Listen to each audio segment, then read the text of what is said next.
اعوذ باللہ السمیع العلیم من الشیطان الرجیم بسم اللہ الرحمن الرحیم ولا تقولوا لمن يقتل في سبيل الله اموات بل احیاء ولكن لا تشعرون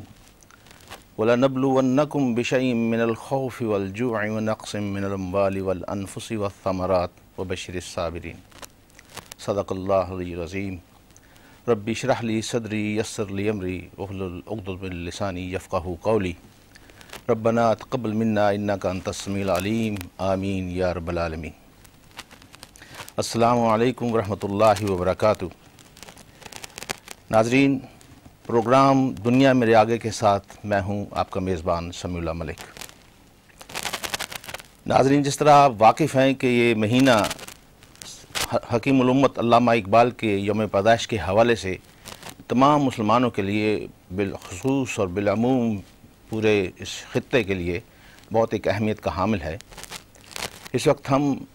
حکیم الامت علامہ اقبال کا 133واں یوم پیدائش منا رہے ہیں۔ ہم علامہ اقبال کو حکیم الامت کیوں کہتے ہیں،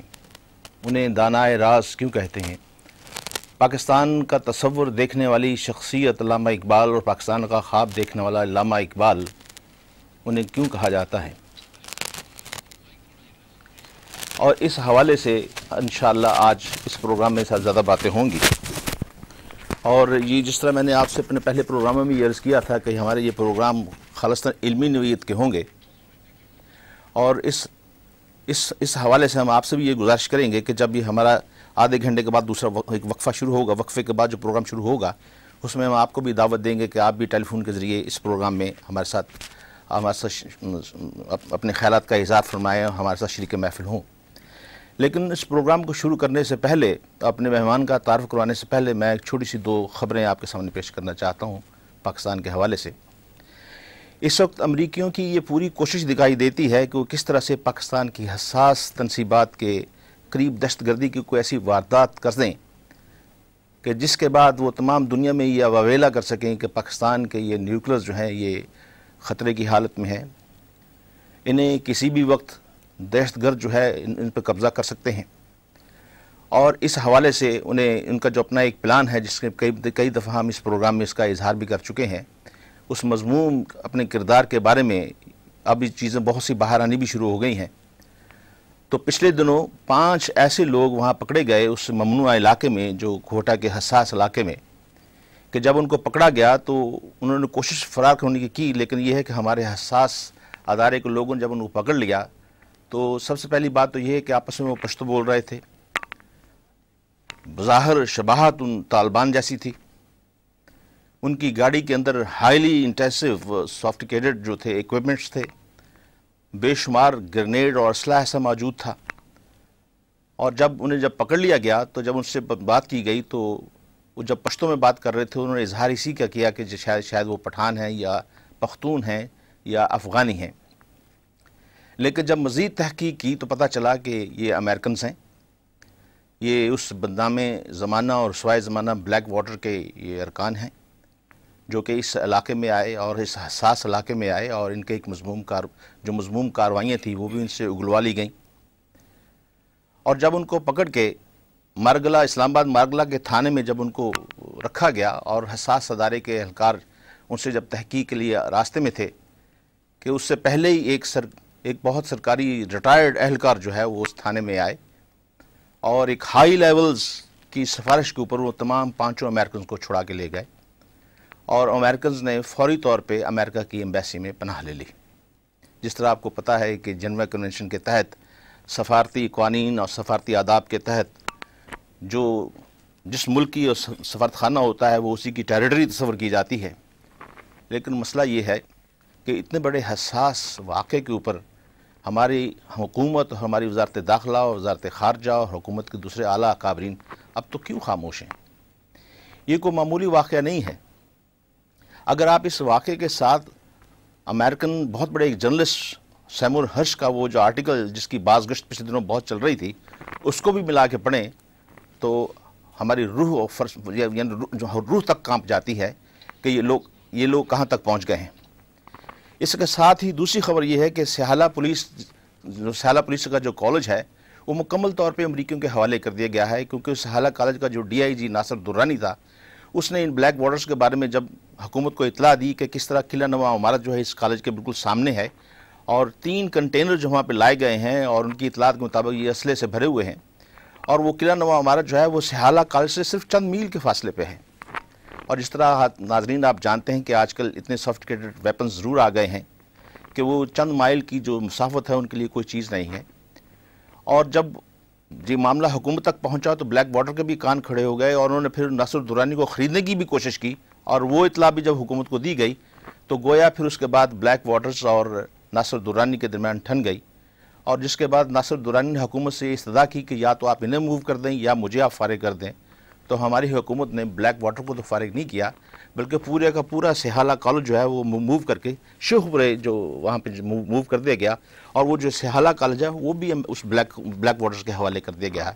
گویا ان دنوں میں آج ہی جو مجھے خبر ملی ہے، سہالہ پولیس کالج جو ہے امریکیوں کے حوالے کرنے کا نہ صرف اصولی فیصلہ کر لیا گیا ہے، بلکہ اس معاملے میں اور بھی پیش رفت ہو رہی ہے.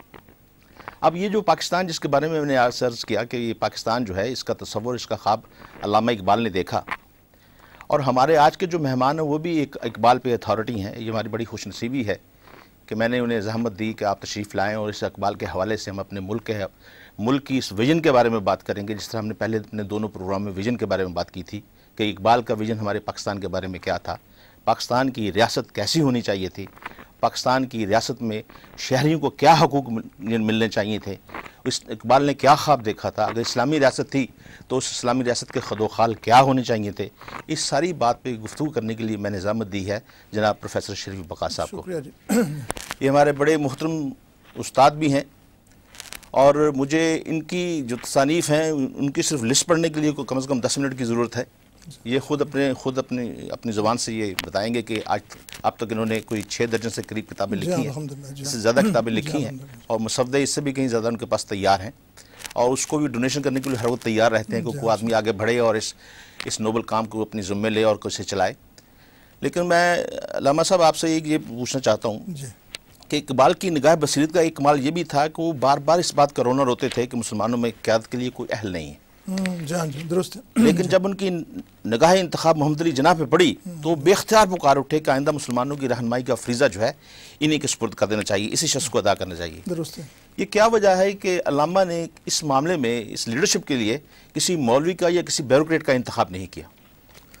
بسم اللہ الرحمن الرحیم. محترم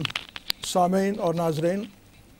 میں بے حد شکر گزار ہوں کہ اقرا ٹی وی پر مجھے آج بات چیت کرنے کے لیے بلایا گیا ہے، اور ملک صاحب نے پاکستان کے حوالے سے جو سوال کیا بڑا اہم ہے.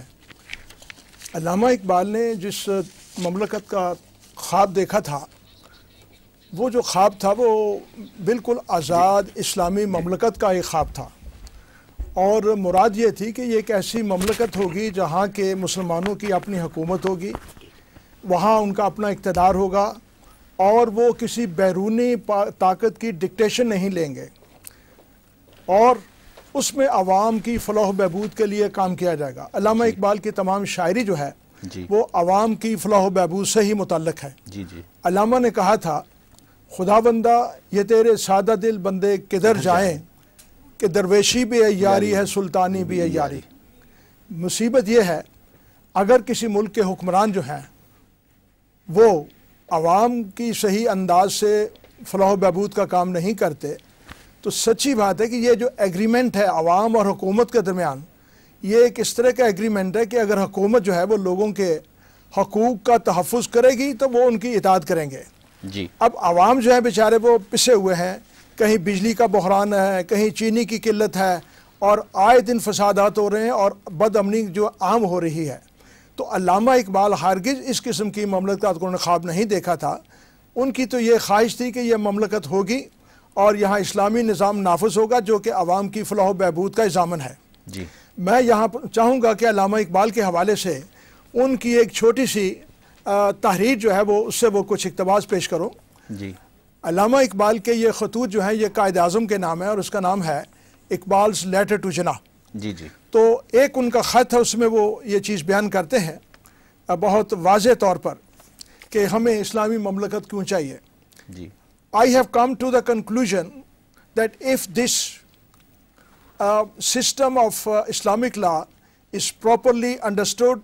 and applied, تو اس میں معاش کا جو مسئلہ مسلمانوں کا وہ حل ہو جائے گا. اور پھر وہ آگے کہتے ہیں the enforcement and development of the Shariat of Islam is impossible in this country without a free Muslim state or states. تو اب یہ واضح طور ہے کہ وہ اسلامی ریاست ہوگی, اسلامی آئین اور قوانین ہوں گے, اور اسلام کی روح سے جو حکمران ہوتا ہے وہ تو اس کو حکمرانی کا کوئی حق نہیں, بلکہ وہ تو ایک ضامن ہے, وہ تو امینت ہے, اس کو امانت دی گئی ہے. اور حضور صلی اللہ علیہ وسلم کا ارشاد گرامی ہے کہ سید القوم خادمہم, قوم کا وہی سردار جو ہے وہ حقیقت میں ان کا خادم اور مخدوم نہیں بنتا. اور جب وہ مخدوم بنتا ہے تو پھر اس میں انتشار پیدا ہوتا ہے. اور یہ بڑی افسوسناک بات ہے کہ علامہ اقبال نے جو حسین خواب دیکھا تھا وہ پورا نہیں ہو رہا, ہمیں کوفت ہوتی ہے. ہر آدمی جو باشعور مسلمان ہے, خصوصاً پاکستانی, اس کو اس بات سے دکھ ہوگا. پروفیسر صاحب, کچھ حضرات اس بات سے اتفاق نہیں کرتے کہ اقبال نے پاکستان کا تصور کیا یا پاکستان کا خواب دیکھا. وہ یہ کہتے ہیں کہ اقبال کا جو خواب تھا دراصل وہ ہندوستان سے لے کے مراکش تک کے مسلمان ملکوں تھا, اس سے پورا ایک بلاک بنانا چاہتے تھے. آپ اس کے بارے میں کیا فرمائیں گے؟ حضرات اکرامی, بات یہ ہے کہ وہ علامہ اقبال کا جو اصل مقصد تھا وہ تو وہی تھا کہ عالم اسلام کو متحد کیا جائے, لیکن اس سے پہلے یہ ایک پہلا اس کا مرحلہ تھا پاکستان کے قیام کا. یعنی یہ ایک سٹیپنگ سٹون تھا تاکہ وہ دوسرے مقاصد کو حاصل کیا جائے. اس سلسلے میں علامہ اقبال نے بہت کچھ کہا ہے. یہ پہلی منزل تھی. جس طرح کہ علامہ اقبال کی شاعری جو تھی وہ اردو تھی اور بعد ازاں انہوں نے فارسی میں کہنے شروع کر دیے. مقصود یہ تھا کہ ان کا جو پیغام ہے وہ صرف پاکستان یا اس خطے تک محدود نہ رہے, بلکہ اس سے آگے بھی جائے اور جو دوسرے علاقے ہیں مسلم کنٹری وہاں تک بھی آواز پہنچے. اسی طرح علامہ اقبال نے وہ کہا تھا کہ ایک ہو مسلم حرم کی پاسبانی کے لیے, نیل کے ساحل سے لے کر تا بخاک کاشگر. یہ بار بار انہوں نے کہا, اور پھر وہ کہا کہ نہ افغانیم و نہ ترکو تتاریم, چمن زادیم و از یک شاخ ساریم, تمیز رنگ و بو برما حرامست کہ ماں پر وردائے یک نو بہاریں. ہم افغان اور ترک اور تتار نہیں ہیں, بلکہ ہماری جو شناخت ہے اصل وہ اسلامی شناخت ہے, اور اس کے بعد ہم علاقے سے جو تعلق رکھتے ہیں وہ نام لیا جائے گا. اچھا, پھر اس کا یہ مطلب ہے کہ صرف پہلے یہ پاکستان کی ریاست کو لے کے ایک ماڈل ریاست بنانا چاہتے تھے تاکہ دنیا کو اس ماڈل ریاست کا نقشہ سامنے دکھایا جائے, اس کے بعد باقی جو اسلامی ممالک تھے اس وقت ان کو بعد میں اس میں شامل ہونے کی دعوت دی جائے. علامہ کا یہی پروگرام تھا کہ یہ ایک خطہ جو ہے اس کو حاصل کیا جائے, اور اس کے بعد وہ جو خطہ ہے وہ ایک نمونے کے طور پر دوسرے ممالک کے لیے کام آئے. بلکہ فیڈریشن کا جہاں تک تعلق ہے, علامہ کا کہنا یہ تھا کہ مسلم ممالک جو ہیں اس وقت اس میں وہ جو مرکزیت ختم ہو چکی ہے, اس کے لیے بہترین شکل یہ ہے کہ ہر ایک مسلم سٹیٹ جو ہے وہ پہلے اپنے آپ کو اندرونی طور پر مستحکم کرے, اور جب وہ مستحکم ہو جائے تو پھر اس کے بعد دوسرے جو ممالک ہیں ان کے ساتھ اتحاد ہو جائے. وگرنہ کمزوروں کا اتحاد کچھ معنی نہیں رکھتا. تو علامہ نے وہ جو ہمیں کہا ہے سبق پھر پڑھ صداقت کا, شجاعت کا, عدالت کا, شجاعت کا, لیا جائے گا تجھ سے کام دنیا کی امامت کا. قرآن نے بھی کہا ہے کہ کنتم خیر امت اخرجت للناس تامرون بالمعروف وتنہون عن المنکر. یہ جو ایک فریضہ ہے معروفات کے پھیلانے کا, نیکی کا اور بدی سے روکنے کا, اب ظاہر ہے کہ وہ طاقت کے بغیر تو نہیں ہو سکتا تھا, اور یہ فریضہ جو ہے وہ مسلمان نے ادا کرنا ہے. لیکن اس سے ادا کرنے سے پہلے یہ لازمی ہے کہ ان کے پاس ایک خطہ ہو جہاں کہ وہ اس بعد میں جو نظام متشکل ہونے والا ہے اس کے خد و خال اس میں نظر آ سکیں. اچھا پروفیسر, یہ بتائیے کہ اقبال کے نزدیک جمود جو ہے موت ہے اور حرکت زندگی. جی بالکل صحیح ہے. جی ہاں, چنانچہ وہ مسلمانوں کو جھنجھوڑتے ہیں کہ اٹھ کے اب بزم جہاں کا اور ہی انداز ہے, مشرق و مغرب میں تیرے دور کا آغاز ہے. لیکن زمینی حقائق اس کے خلاف نظر آتے ہیں. ہم نے کہاں کوتاہی کی, اس کے بارے میں آپ فرمائیں گے؟ آپ جی ہاں, علامہ اقبال نے وہ بار بار اس بات پہ زور دیا ہے کہ مسلمانوں کا جو جمود ہے, خواہ وہ ذہنی جمود ہو, خواہ وہ اخلاقی جمود ہو یا ثقافتی ہو, اس کو دور کیا جائے. اور وہ بیداری پیدا کرنے چاہتے تھے, اور بار بار علامہ اقبال نے وہ ہمیں زور دیا ہے مختلف انداز سے کہ بندگی میں گٹ کے رہ جاتی ہے ایک جوئے کماب, اور آزادی میں بہر بے قرار ہے زندگی, اور زندگانی کی حقیقت کو ہوکن کے دل سے پوچھ, جوئے شیر و تیشہ و سنگ گراں ہے زندگی. یہ زندگی جفاکشی کا نام ہے, حرکت کا نام ہے, عمل کا نام ہے, عمل پہم اور مسلسل جو ہے وہ کام کیا جائے. باقی رہ گیا یہ سوال کہ یہ ہمارے ہاں جو اقبال نے یہ کہا تھا کہ اٹھ کے اب بزم جہاں کا اور ہی انداز ہے, وہ دنیا میں اس وقت بیداری پیدا ہو رہی تھی. چین اس وقت بیدار ہو رہا تھا,